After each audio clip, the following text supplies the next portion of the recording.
Jimmy Page thought he owned heavy guitar. Then Jimi Hendrix played Page's own unfinished song better than Page ever could. What happened next changed rock history forever. July 1968, Sunset Sound Studios, Hollywood. The air conditioning struggled against the California heat and the warmth of dozens of amplifiers that had been running for hours. Studio 2 was booked solid, session after session, some of the biggest names in rock cycling through 16-hour days trying to capture lightning in a bottle. The walls themselves seemed to vibrate with residual energy from the music that had been created within them. Empty coffee cups and overflowing ashtrays littered the mixing console. The carpet bore the stains of countless late-night sessions, and the familiar smell of cigarettes, coffee, and electric guitar hung in the recycled air like incense in a rock and roll cathedral. Jimmy Page was there for what he called experimental work. The Yardbirds had recently disbanded, and he was assembling something new, something heavier than anything that had come before.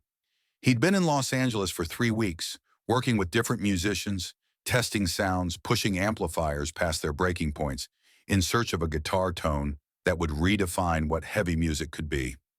Each day brought new discoveries and frustrations in equal measure. He'd filled notebook after notebook with settings, configurations, ideas for arrangements that existed only in his head. The California music scene was different from London, more open, more willing to experiment, less bound by tradition. Here he could push boundaries without apologizing for it. Page carried himself like a man who knew secrets. At 24, he was already a legend among London session musicians. He'd played on more hit records than most guitarists would in entire careers. The Kinks, The Who, Donovan. They all called Jimmy when they needed guitar work that was both precise and innovative. But session work was behind him now. He wanted to lead, to create, to show the world what he'd been holding back during all those years of playing other people's music.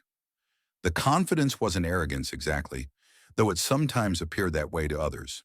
It was the quiet assurance that comes from years of being the guitarist everyone called when the stakes were highest. Page had earned his reputation one session at a time, building a catalog of work that spanned genres and styles. He could play anything they put in front of him, often better than the person who wrote it. That level of versatility had made him wealthy, respected, and perhaps most importantly, aware of his own capabilities in ways that most musicians never achieved. Now he wanted to use all of that accumulated knowledge to create something entirely his own. That evening, Page was working on a riff that had been haunting him for months. It was simple in structure but devastating in impact. A descending, chromatic line that seemed to pull the listener into some primal place. He'd been calling it Whole Lotta Love in his head, though the song was far from finished. Just the riff, really, and a vague sense that it could become something massive. The studio booking session before his had run late. Page sat in the control room, watching through the glass as an American guitarist he'd heard about but never met finished up what appeared to be overdubs for a new album. Jimi Hendrix, the one everyone in London had been talking about since he'd arrived 2 years earlier and turned the British rock scene upside down. Page observed with professional interest. He'd heard the stories, seen the footage of Hendrix setting guitars on fire, playing with his teeth, all the theatrical nonsense that Americans seem to love. But sitting there in the control room, watching Hendrix work without an audience, Page was more curious about the musicianship behind the showmanship. Hendrix was recording alone except for an engineer, laying down guitar parts with a precision that impressed Page despite himself. No pyrotechnics, no behind-the-back playing, just careful, methodical work. Each take was slightly different, each one exploring a different possibility within the same song structure. Page noticed how Hendrix would make tiny adjustments between takes, a slight change in his picking attack, a different fingering for the same chord, subtle variations in timing that most guitarists wouldn't even think to explore. It was the work of someone who understood that recording was different from performing, that the studio allowed for a level of detail and experimentation that live performance couldn't accommodate. What struck Page most was Hendrix's relationship with his instrument. Even in this sterile, technical environment, Hendrix seemed to be having an ongoing conversation with his Stratocaster. He would play a phrase, stop, adjust something on the guitar or amp, then play it again with a slightly different feel. It was clear that he wasn't just executing predetermined parts. He was discovering them in real time, letting the music guide his choices rather than imposing his will on it. When Hendrix finished, he emerged from the studio proper into the control room, carrying his white Stratocaster and looking tired but satisfied. He noticed Page immediately. "Jimmy Page," Hendrix said, extending his hand. "Heard a lot about your session work." "Jimi Hendrix," Page replied, shaking hands. "Likewise. Everyone's talking about what you've been doing over here." They chatted briefly about Los Angeles studios, about the difference between recording in London and recording in Hollywood. Professional conversation between two guitarists who understood the technical aspects of their craft. Page found Hendrix surprisingly soft-spoken, almost shy, nothing like the wild performer he'd expected. The engineer announced that Studio 2 was ready for Page's session. Hendrix gathered his gear to leave, but Page, feeling unusually social, made an offer he would later question. "Want to stick around? See what I've been working on? Could use another perspective." Hendrix considered for a moment. "Sure, I've got time." They moved into Studio 2, where Page's equipment was already set up. His Gibson Les Paul, a Marshall stack cranked to levels that made conversation difficult when he played. Page plugged in and launched into the riff he'd been developing, the one that would become Whole Lotta Love. The sound was massive, heavier than anything on the radio at the time. Page played the riff repeatedly, adding variations, building intensity. When he stopped, the silence felt sudden and strange. "That's what heavy guitar sounds like," Page said, unable to keep a note of pride from his voice. "I've been working on this approach for months, taking blues foundation but pushing the amplification past where anyone's taken it before. This is the future of rock guitar." Hendrix listened without comment, his expression unreadable. Page continued, warming to his subject. "See, most guitarists think loud equals heavy, but that's just volume. Real heavy guitar is about the relationship between the notes, about sustain, about making the amp work for you instead of against you. It's about control at extreme volumes." Page played the riff again, emphasizing his points. "This sound, this is going to change everything. Heavy guitar starts here." Hendrix nodded slowly. "That's a strong riff. Solid foundation." "Foundation?" Page's eyebrows raised. "This isn't foundation work. This is the thing itself. This is heavy guitar perfected." A pause. Hendrix shifted his weight, looked down at his Stratocaster. "Mind if I try something with it?" Page hesitated. He'd been protective of this particular piece of music, not wanting to share it before it was complete. But his curiosity won out. How would someone else interpret his riff? What would Hendrix do with it? "Go ahead. Let's see what you make of it." Hendrix plugged into the Marshall stack Page had been using. He spent a moment adjusting settings, finding his tone. Page watched him work the controls, noticed that Hendrix approached the amplifier differently than most guitarists. Instead of cranking everything to maximum, he seemed to be looking for specific relationships between gain, volume, and tone that would give him exactly what he needed. Then he played Page's riff exactly as he'd heard it, note for note, inflection for inflection. A perfect reproduction. Page relaxed slightly. At least Hendrix wasn't going to mangle it. But then Hendrix played it again. Same notes, but something was different. The timing was slightly behind the beat, making it feel heavier, more menacing. He added tiny bends to some of the notes, microscopic variations that made the riff breathe in ways Page hadn't considered. It was as if Hendrix was showing Page that even a perfect reproduction could be improved upon, that there were layers of possibility within any musical idea waiting to be discovered. The engineer in the control booth sat up straighter, recognizing that something unusual was happening. The studio's acoustic baffles seemed to come alive, resonating with frequencies that hadn't been there moments before. Hendrix wasn't just playing louder or softer than Page. He was playing differently, using the physical space of the studio as part of his instrument. Then Hendrix began building on it. He kept the core structure but started adding layers. Subtle harmonic work that filled in the spaces between the main notes, creating a wall of sound that was both denser and more spacious than Page's original version. He used the tremolo bar sparingly but effectively, creating tension and release within single notes. Page found himself leaning forward, straining to understand how Hendrix was achieving effects that seemed impossible given the same equipment Page had been using. Page watched Hendrix's hands, trying to understand what he was doing differently. The fingering was similar, but Hendrix's touch was somehow both lighter and more powerful. He wasn't fighting the guitar. He was having a conversation with it. Page had spent years mastering technique, developing the physical skills necessary to execute complex passages cleanly and precisely. But watching Hendrix, he realized that technique was just the beginning. Hendrix was using technique in service of expression, bending the rules in ways that served the music rather than showcasing his abilities. The sound-filling Studio 2 was unlike anything Page had ever heard, despite using the same amplifier, the same basic setup. It was as if Hendrix had unlocked some secret potential in the equipment that Page hadn't even known existed. The Marshall stack seemed to be responding to Hendrix's touch differently, producing overtones and harmonics that hadn't been there when Page was playing. It was impossible, but it was happening right in front of him. After several minutes of exploration, Hendrix launched into something that made Page's breath catch. He began singing over the riff, inventing lyrics on the spot, his voice rough and sexual and dangerous. "You need cooling, baby. I'm not fooling. I'm gonna send you back to schooling." The lyrics were raw, primal, matching the heaviness of the riff but adding a human element that Page's instrumental version had lacked. Hendrix's voice cut through the massive guitar sound without competing with it, becoming part of the overall sonic assault. Page realized he'd been thinking about the riff purely as an instrumental piece, but Hendrix was hearing it as a complete song, understanding instinctively how vocals and guitar could work together to create something larger than either element alone. But it was what Hendrix did with the guitar during the vocal sections that truly stunned Page. He maintained the riff's power while creating space for the vocals, using dynamics and timing to build and release tension.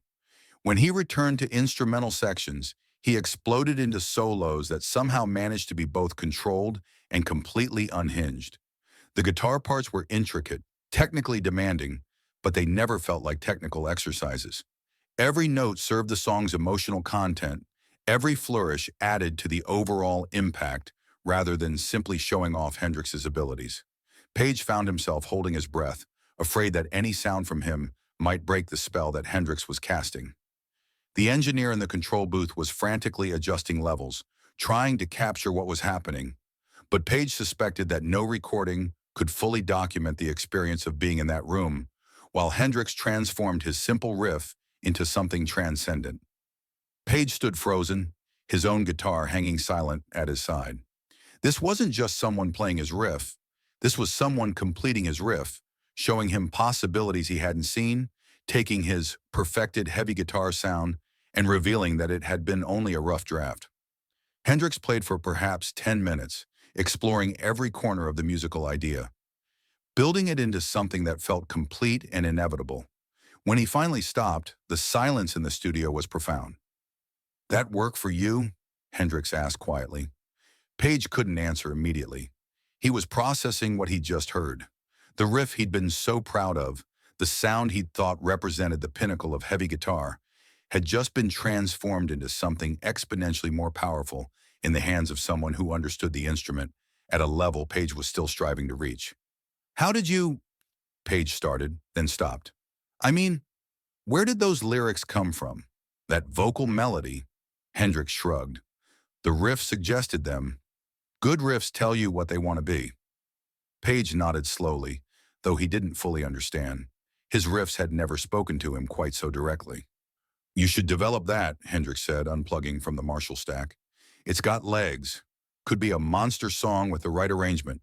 Page watched Hendrix pack up his Stratocaster, moving with the same casual efficiency he'd shown while playing, as if what had just happened was perfectly normal, as if he regularly transformed other people's musical ideas into something transcendent. "Jimmy," Page said as Hendrix headed toward the door. Hendrix turned back. "What you just did, I've been working on that riff for months, and you just showed me things about it I'd never considered. How do you do that?" Hendrix smiled, the first really genuine expression Page had seen from him that evening. "I listen to what the music wants to be. You had a great idea there. I just tried to help it become itself." After Hendrix left, Page sat alone in the studio for another hour, trying to recreate what he'd just witnessed. He played his riff again, attempting to incorporate some of the ideas Hendrix had demonstrated. The notes were the same, but something essential was missing. The magic that had transformed his simple riff into something transcendent belonged to Hendrix's hands, Hendrix's musical mind. He tried to replicate the timing variations, the subtle bends, the harmonic additions. Each attempt brought him closer to understanding what Hendrix had done technically, but farther from capturing the spirit of it. It was like trying to analyze a conversation by studying a transcript. All the words might be there, but the meaning lived in the spaces between them, in the timing, in the unspoken understanding between musicians and their instruments. Page finally gave up around 2 a.m., packing his Les Paul with hands that shook slightly from exhaustion and adrenaline. The studio felt different now, charged with possibilities he hadn't recognized before. Tomorrow he would return and continue his own work, but he knew it would be changed by what he'd witnessed tonight.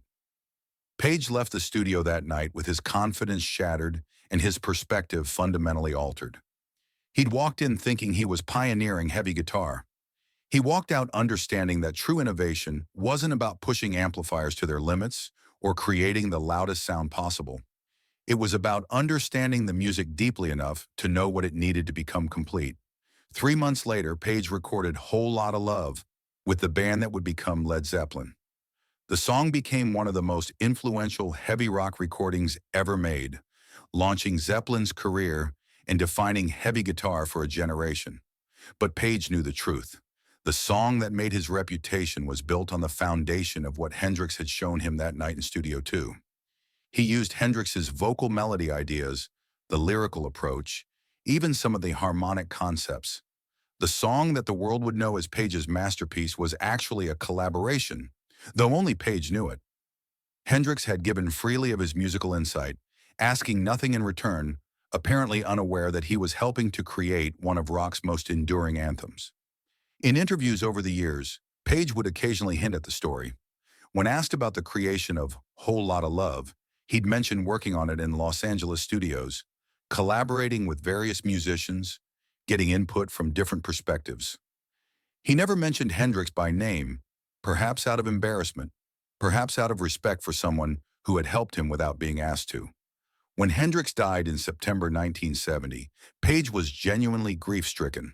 He'd lost not just a fellow musician, but someone who had fundamentally shaped his approach to the instrument. At Hendrix's funeral service in London, Page stood in the back, not wanting to draw attention to himself, mourning quietly. In a 1975 interview with Rolling Stone, Page came closest to telling the full story. "People ask me about heavy guitar, about where that Led Zeppelin sound came from," he said. "Truth is, I learned as much about heavy guitar from watching Jimi Hendrix play for 10 minutes as I learned from years of session work. He understood something about the instrument that the rest of us were still trying to figure out. It wasn't about power for its own sake. It was about using power as a means of emotional communication." The interviewer pressed for details, but Page deflected, saying only that Jimmy could hear possibilities in music that other people couldn't hear. He'd take something you thought was finished and show you it was just beginning. It changed how I approach songwriting, how I think about the relationship between guitar and vocals, how I understand what heavy music can be. When asked if he felt competitive with Hendrix, Page shook his head. "You can't compete with someone who's playing a different game entirely. I was thinking about guitar technique, about volume levels, about equipment. Jimmy was thinking about music as a complete emotional experience. Once I understood that, it freed me to explore my own path without trying to replicate what he did." In the 1990s, when Led Zeppelin was inducted into the Rock and Roll Hall of Fame, Page mentioned Hendrix in his acceptance speech. "There are guitarists who influenced us all," he said. "Jimi Hendrix was one of those rare musicians who didn't just play music. He revealed what music could be." The full story didn't emerge until a 2005 interview Page gave to Guitar World magazine, prompted by a question about his most humbling musical experience. "I once thought I'd invented heavy guitar," Page admitted. "I was working on this riff that I was convinced was revolutionary, the heaviest thing anyone had ever created. Then Jimi Hendrix heard it and played it back to me in a way that made my version sound like a rough sketch. He showed me that what I thought was heavy guitar perfected was actually just heavy guitar beginning to understand itself." The interviewer asked if he was talking about Whole Lotta Love. Page paused for a long moment. That song exists because Jimi Hendrix spent 10 minutes in a Hollywood studio showing me what my own riff wanted to become. The world knows it as a Led Zeppelin song, and it is. But it's also Jimmy's gift to music, his way of helping an idea become what it was meant to be. Did you ever tell him how much that session meant to you? Page shook his head. I never got the chance. By the time I understood what he'd given me, what he'd taught me, he was gone. That's one of my great regrets. Jimmy helped create one of our biggest songs and never knew it. The story Page told in that interview revealed something essential about both musicians. Page's honesty about being humbled, about learning from someone he'd initially underestimated, showed genuine growth and humility. Hendrix's casual generosity, his willingness to help another musician develop an idea without asking for credit or recognition, revealed the character behind the legend. For Page, that night in Studio 2 became a template for how he approached music for the rest of his career. He learned to listen more carefully, to allow songs to reveal their own needs rather than imposing his preconceptions on them. The lesson Hendrix had taught him, that true heavy guitar wasn't about force but about understanding, shaped every Led Zeppelin album that followed. Jimmy Page thought he'd invented heavy guitar. Jimi Hendrix spent 10 minutes showing him that invention was less important than insight, that power came not from pushing amplifiers beyond their limits, but from understanding music deeply enough to help it become what it was meant to be. In the end, Page's greatest song came not from his own innovation, but from his willingness to learn from someone who heard music differently. That night, two of rock's most influential guitarists met in a Hollywood studio. One walked in thinking he was a pioneer. Both walked out understanding that the best music comes from collaboration, even when only one person gets the credit. The riff that shook the world was born not from competition, but from recognition, not from rivalry, but from respect. Jimmy Page challenged the very concept of heavy guitar that night. Jimi Hendrix answered by showing him what his own music could become.